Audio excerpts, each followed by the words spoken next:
Hi, this is Mike again, and in this tutorial, we're going to look at how to embed a Remind widget into Canvas. So if you are a user of Remind, and just quickly, Remind is a program that you can use to text and reach out to students using a text format, and also send files and things like that without using anybody's number. So they can communicate with you, you can communicate with them, and it's a platform where once you enter in how you want to communicate, whether it's through email or whether it's through text, Remind keeps all the numbers secret, and you can text in an open forum like that with parents and students. So parents and students can both be involved with Remind and then get messages and reminders. Now, what I use Remind for is I actually use it live in class for things like bathroom requests, for help requests, and things like that. This minimizes the noise in my room, it minimizes the chaos. Students are instructed to contact me on Remind first. That way I can triage and put their requests into, into my own, way of dealing with my classroom and classroom management. It just makes things a lot smoother. The other great thing is that it allows me to keep a record of all the requests in class. That means like how many, the same students asking to go to the bathroom all the time. Is there a problem that comes up that multiple students are asking me to solve, which means I need to go back and reteach a certain portion of the lesson? It's just a great way to keep track of that stuff. The only problem is that Canvas discontinued the use of source code in their HTML pages, which means that their widget no longer works as it is. So you just have to make a few adjustments to it, and that's what this video is going to be about. So let's go ahead and get started. First thing you want to do is open up Remind. If you haven't opened up Remind, or if you haven't started, you just go to remind.com, start an account, create a class. And this is what the class looks like. Okay, you can see on the left-hand side, these are my classes owned. On the right-hand side, it's blurred. I got to blur the student names out and then the dialogue that we're using for that class. But these are the ones that I use. Okay, so once you start a class, it'll give you, if you go to people, it will give you the option of, I'm sorry, if you go to settings, let's see, people.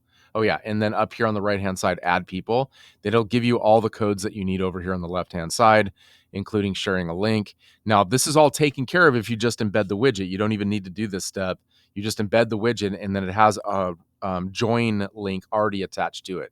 So let's go ahead and look at that. We're going to go back to the home page for the class. This is it. You need to go up here to the very top left, click, and then go to account settings. Once you're in account settings, you're going to come down here to widgets. And then once you're at widgets, you're going to see that there's a code down here. It's a script. This is the script that will not work in Canvas. You have to manipulate it a little bit if you want the widget to show up. And by widget, what I mean is, let me go ahead and show you what that looks like.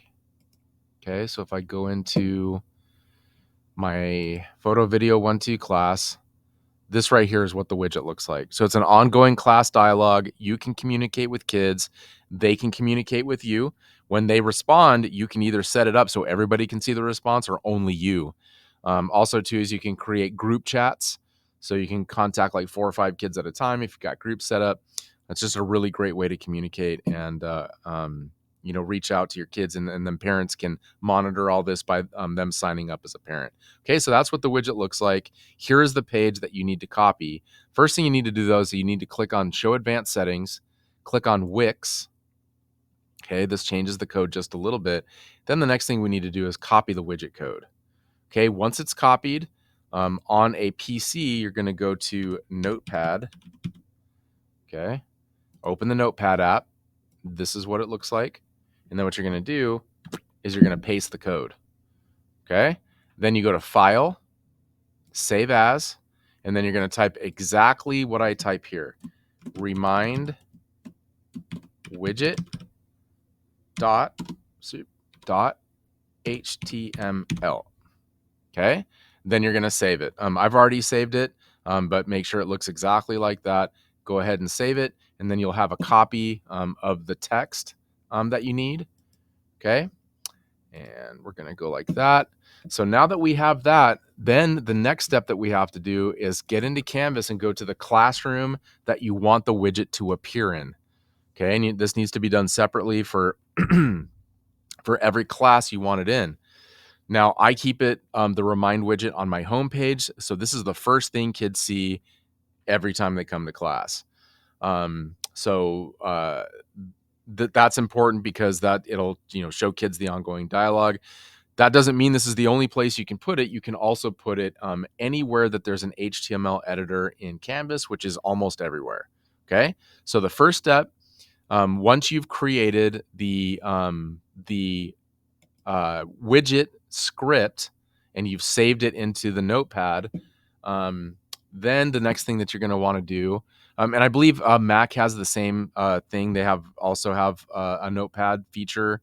You just need to figure out what that is. I don't really use Mac, so but I know that you can do the same type of thing. Okay, so the next thing that you want to do is you want to come down here to Files. Okay, for the class that you want it to appear in, then you go Upload File. Okay, and then you can see Remind Widget HTML. That's the one that I'm going to upload. I already did it, and you can see it lives right there.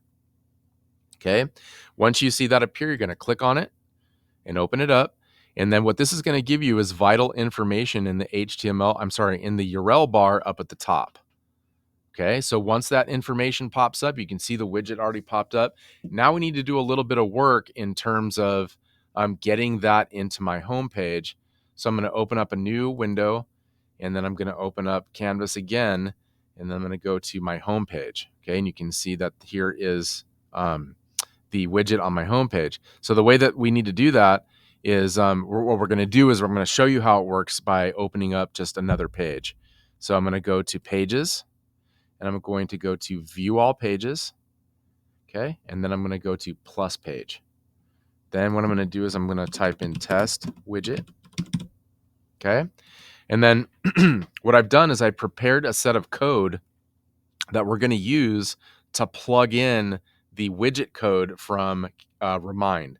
So basically what we're doing is we're taking the Remind code and we're massaging it a little bit so it works in Canvas. Okay, and this is how we do that. Okay, so this is the code that you're going to need. It's an iframe, and the iframe works in Canvas where source code does not. So we are going to copy this code. Okay, now these orange portions are the portions we're going to change, and I'll show you how that works in a sec. So copy it, come back over here, and then what you're going to do is go Insert, Embed, and then paste the code in. But before you submit it, we're going to change a couple of things. Okay, so there's the code, and what I did is I'm going to include this, and I'm going to put it on the ETMS, so there's access to it. You need to change these three things, and these three things are located up here. Okay, so the 5X's you're going to change to LB Schools. So let's go ahead and do that first. 5X's LB Schools. Okay, and then the next thing you're going to change is the course code. That's these 5 right here. Okay, we're going to go back and we're going to copy those 5 numbers. That's your course number. Okay, and then we're going to come back here and we're going to go paste. Then we're going to take the last number, that's the file number, and then we're going to copy that. That's the last one. Copy it, come back here, paste it. Oop, let me go like here. Okay, and then paste the file number. And now once we've done that, all we have to do is click submit. And then the preview won't come up, but if we click save, boom, there's the widget. Okay, so that's the way that you go about inserting the widget. The widget was like disallowed by Canvas a few years ago when they had a security update shortly after COVID. This is something that I always used to embed in my courses, and now I'm able to do it again just by changing the code just a little bit. Hopefully, if you want a widget for Remind embedded in your classrooms, then this is something that a process you can use to do that. If you have any questions, go ahead and email me.